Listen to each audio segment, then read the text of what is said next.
কৃষ্ণ শ্ৰদ্ধাভাজন বা ভানুভৰ ৰায়মতী সমস্ত ইতিমধ্যে অৰ্জুনৰ মনলৈ যেতিয়া তেওঁ নিজৰ জ্ঞাতি ইষ্টমিত্ৰক বধ নকৰি বুলি যেতিয়া তেওঁ বৈৰাগ্য ভাৱৰ যেতিয়া উদ্ভৱ হ'ল, তেতিয়া শ্ৰীকৃষ্ণ প্ৰভু ভগৱন্তই বুজনি চলেৰে কৈছে, তুমি আমি আদি যত লোক দেখা আছিলো সবে পূৰ্বত, সম্প্ৰতি হবহি আছো বিদ্যমানে থাকিব পাছকালত।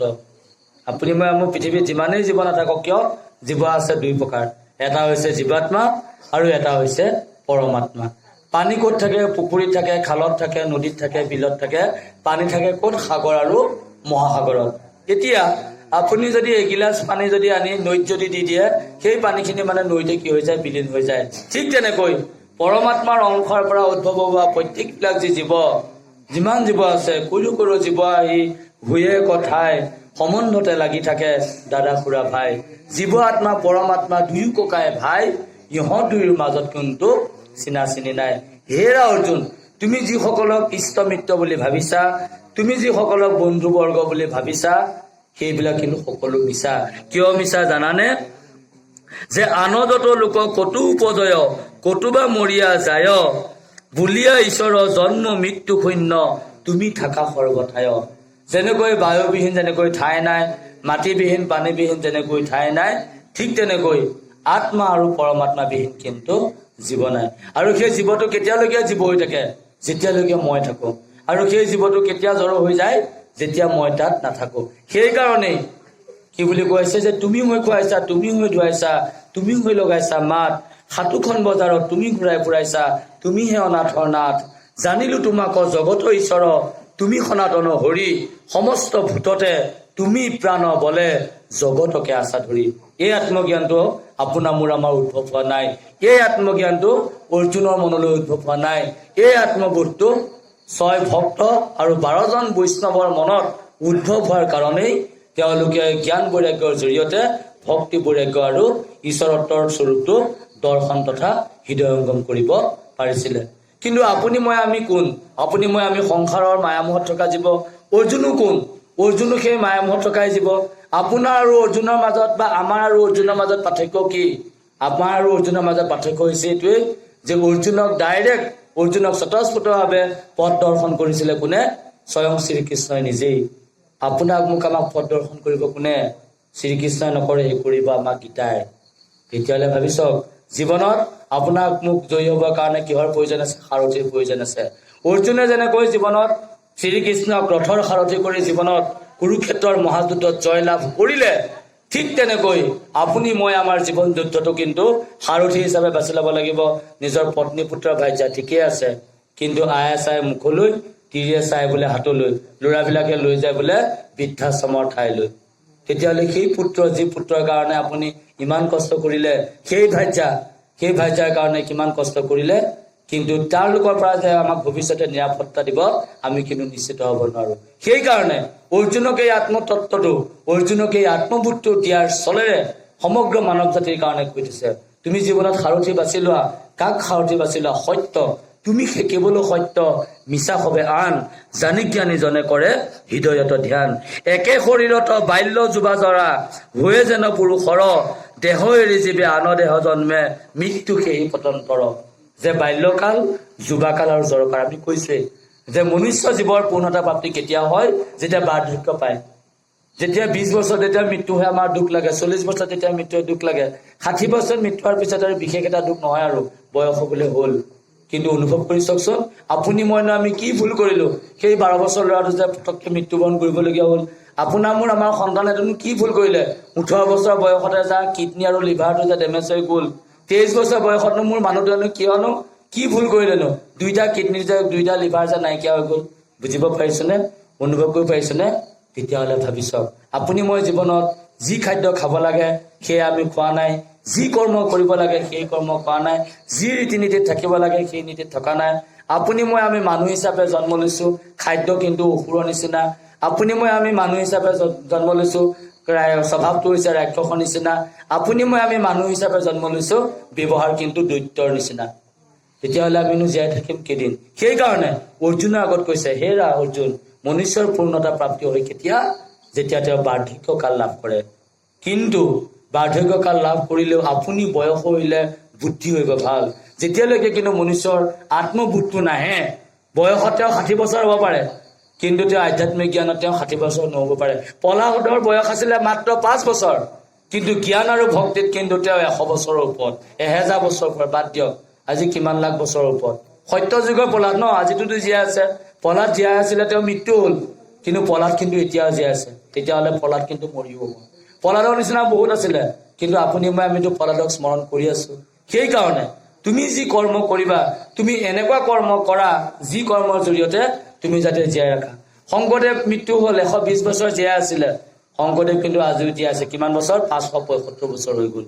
তেতিয়াহ'লে ভাবি চাওক, মহাপুৰুষৰ চানেকিৰে গঢ়িত আমিও কৰিব পাৰো যেন জীৱনৰ গঢ়িত। সেইকাৰণে অৰ্জুনক কিন্তু এই কথাখিনি কৈ যোৱা নাই।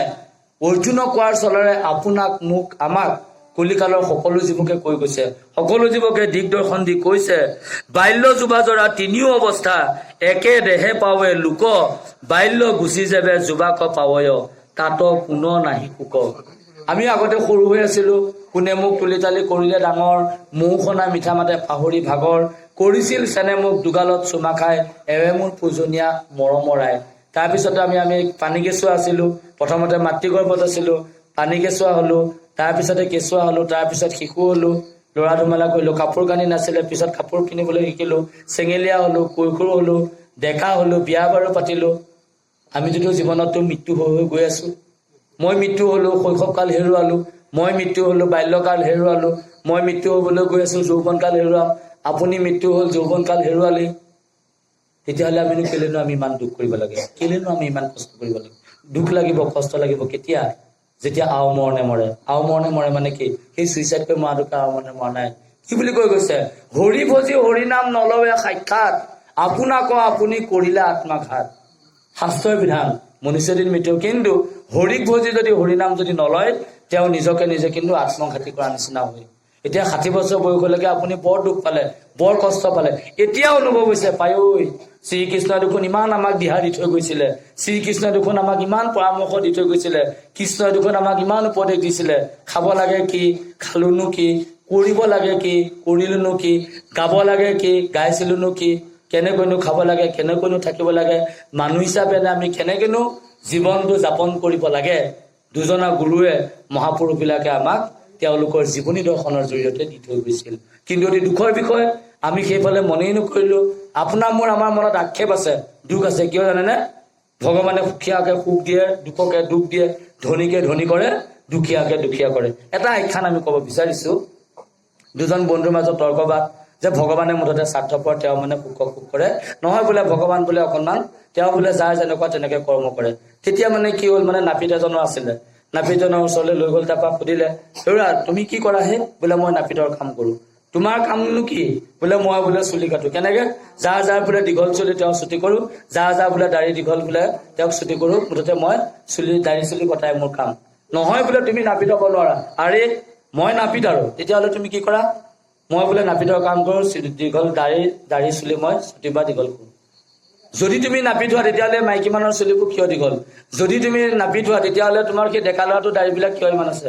বেয়া পাব নালাগে, এটা আখ্যানে আমি কৈছো। সাধুৱে মোৰ দাড়ি ৰাখিছো, আকৌ এওঁ বোলে কোন ৰাখক দাড়ি আপুনি নাই, মুচ নাই সেইটো বোলে কোচ নাই, নহয় বাৰু? তাৰপিছত ক'লে, নহয় তুমি নাপিত হ'ব নোৱাৰা। আৰে মই নাপিত, যদি তুমি নাপিত হোৱা, তুমি লোকৰ দাড়িবিলাক ইমান দীঘল হৈ আছে কেলে? তুমি চুটি কৰিব লাগিছিলে। সেই ডেকা ল'ৰাটোৰ, ছোৱালী মানুহৰ চুলি দীঘল হোৱাটো স্বাভাৱিকে, কিন্তু সেই ডেকা ল'ৰাটোৰ চুলিবিলাক কিয় মাইকী নিচিনা হৈছে? সি মতা মাইকী নে মাইকী মতা নে মাইকী মই? কোনোবাই যদি অভিনয় কৰে বেলেগ কথা, এক্সাম্পলহে কৈছো আমি, উদাহৰণ। নহয় বোলে মই নাপিতেই মুঠতে। নহয় তুমি নাপিত নহয়। আৰে মই নাপিত, মই কাক চুলি কাটিম? যিকেইজনে মোৰ ওচৰলৈ আহিব, যিকেইজনে মোক পৰামৰ্শ দিব, যিকেইজনে মোক ৰিকুৱেষ্ট কৰিব ন, যে সৌৰা নাপিত বোলে তুমি এনেকে এনেকে কাটি দিয়া, মই সেই সকলোৰে চুলি কাটিম। কিন্তু যিজনে মোৰ ওচৰলৈ নাহে, যিজনে মোক মানে ৰিকুৱেষ্ট নকৰে, যিজনে মোক টকা পইচা নিদিয়ে, মই মানে কি ফ্ৰীকেও কাটি দিম বা বাকীটো কাটি দিম, কিন্তু মোৰ ওচৰততো কমচে কম ক'ব লাগিব ন। ভগৱানৰ স্বৰূপটো তেনেকুৱাই। আপুনি মই সুখ সুখ বুলি মানুহ বুলিয়া নেদেখে, সুখৰ মুখ সুখ বিচাৰোতে জীৱনত পাই দুখৰ কৰি দুখ। আমি কেতিয়াবা ঈশ্বৰৰ ওচৰলৈ গৈছো নে? আপুনি মই কেতিয়াবা ভগৱন্তক আমি একেবাৰে আকুলভাৱে কাকুতি কৰি আমি প্ৰাৰ্থনা এভাগি গাইছোনে? টান পালেহে আমি ৰাম বুলি কওঁ, এনেই জানো ৰাম বুলি কওঁ? নকওঁ। টান পালে ৰাম, বোলে সুখ পালে বোলে যিমান পাম বোলে সিমানেই খাম। তেতিয়াহ'লে ভাবি চাওক, নাপিতৰ যিটো আখ্যান আপোনাৰ মোৰ জীৱনৰ আখ্যান। কৃপাৰ সাগৰৰ দৈৱকী নন্দন, আপোনাক কিমান ধন লাগে, আপোনাক কিমান কৃপা কৰিব লাগে, আপুনি মই যিমান কৃপা নিবিচাৰো নালাগে, চাৰি মিঠুৰ জীৱ যিমানেই কৃপা নিবিচাৰক লাগিলে সকলো কৃপা দিব পাৰে, খালি আপুনি মই আমি তেওঁৰ ওচৰত বিচাৰিব জানিলেই ভুল। নাপিতে যেনেকৈ যাকে তাকে চুলি নাকাটে, যিজনক ৰিকুৱেষ্ট কৰে তেওঁকহে কাটে, ভগৱন্তৰ স্বৰূপটো তেনেকুৱা। কিয়নো ভগৱন্ত কি, মই মহা ভকতৰ পুৰুষ আছে পাছে, যি বোলে তাকে মই কৰো টকালে।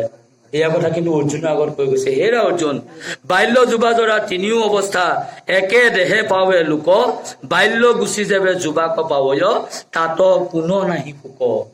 তেতিয়াহ'লে ভাবিছক, জীৱনৰ এটা চিৰ সত্য কি ঘটনা জানেনে?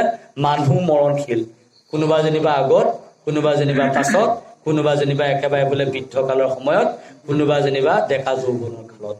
হ'ব কেতিয়া? আপোনাৰ মোৰ কৰ্ম বাসনা অনুসৰি। সেইকাৰণে হে অৰ্জুন, তুমি দুখ কৰিব নালাগে। যি তোমাৰ ককা ইষ্টামিত্ৰ বধ হ'ব বুলি দুখ কৰিছা, সেইবোৰ তুমি দুখৰ প্ৰয়োজন নাই। আৰুনো অৰ্জুনকনো কেনেধৰণে বুজাইছিলে, সেয়া আমি পৰৱৰ্তী পৰ্যায়ত পাঠৰ মাজেৰে আগবাঢ়ি যাম। কৃষ্ণ।